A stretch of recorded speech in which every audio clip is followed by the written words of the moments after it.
Street food hub പദ്ധതിയുടെ പട്ടികയിൽ പൊന്നാനി നഗരസഭയും വിനോദസഞ്ചാരികളുടെ ആകർഷക കേന്ദ്രമായ നിളയോര പാതയിൽ പദ്ധതി നടപ്പാക്കാൻ നഗരസഭാ കൗൺസിൽ യോഗത്തിൽ ഐക്യകണ്ഠ തീരുമാനമായി. Basith wedding mall, Basith arcade, Poongottukulam, Tirur.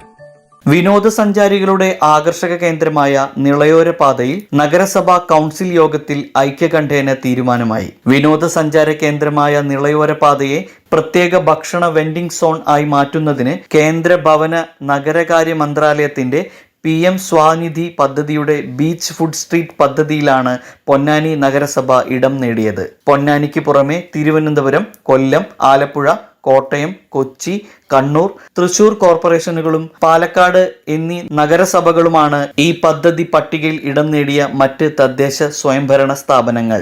ഈ പദ്ധതിയിലൂടെ PM സ്വാനിധി പദ്ധതിയിൽ ഉൾപ്പെടുത്തി നിലവിൽ നിയമപരമായ സംരക്ഷണമില്ലാതെ കച്ചവടം നടത്തുന്ന 60-ലധികം പരമ്പരാഗത കച്ചവടക്കാരെ പുനരധിവസിപ്പിക്കാനാണ് നഗരസഭയുടെ നീക്കം. 50 ഫുഡ് കിയോസ്കുകൾക്കുള്ള 4 കോടി സാമ്പത്തിക സഹായം ലഭ്യമാക്കും. പൊന്നാനി നിളയോര പാതയെ മികച്ച ടൂറിസം ഫുഡ് സ്ട്രീറ്റ് ആക്കാൻ ഈ പദ്ധതി ഒട്ടേറെ ഗുണം ചെയ്യും. കുടുംബശ്രീ എക്സിക്യൂട്ടീവ് ഡയറക്ടറുടെ 1109/2026 KSHO നമ്പർ കത്ത് പ്രകാരം പൊന്നാനി നഗരസഭാ കൗൺസിൽ ഐക്യകണ്ഠേന പദ്ധതിക്ക് അംഗീകാരം നൽകി.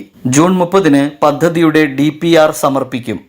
മലപ്പുറം ജില്ലയിലെ പ്രധാന വിനോദസഞ്ചാര കേന്ദ്രമായ നിളയോര പാതയിൽ ദിവസേന 1000-ലധികം പേർ എത്തുന്നുണ്ട്. മികച്ച ഗുണനിലവാരത്തിലുള്ള പൊന്നാനി തനത് പലഹാരങ്ങളുടെയും മത്സ്യവിഭവങ്ങളുടെയും വിപണന സാധ്യത വർദ്ധിപ്പിക്കുന്നതിന് ഈ പദ്ധതി സഹായകമാകും. സർവേ നടത്തിയ എല്ലാ കച്ചവടക്കാർക്കും സെക്ഷൻ 3/3 പ്രകാരം വെൻഡിംഗ് സർട്ടിഫിക്കറ്റ് നൽകും. ഭക്ഷണശാലകൾ വഴി ടൂറിസം വരുമാനം കൂടുന്നതിനും കച്ചവടക്കാരുടെ ഉപജീവനം സുരക്ഷിതമാക്കുന്നതിനും സാധിക്കും. PM സ്വാനിധി സാങ്കേതിക സഹായത്തോടെ 2 ക്ലസ്റ്ററുകളായി 75 സെന്റ് സ്ഥലത്ത് 50-ലധികം ആധുനിക സ്റ്റാളുകൾ ഉൾപ്പെടുത്തുന്ന ഫുഡ് ഹബ്ബാണ് വിഭാവനം ചെയ്യുന്നത്.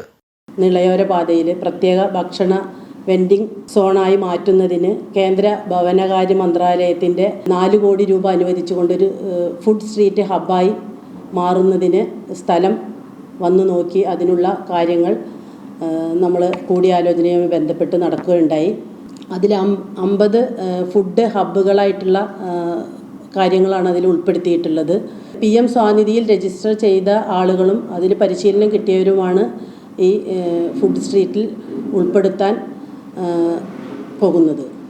നിളയോര പാതയിൽ അനധികൃതമായി കച്ചവടം ചെയ്യുന്നവർക്ക് ഇതൊരാശ്വാസമാകുമെന്നാണ് നമ്മൾ വിലയിരുത്തുന്നത്.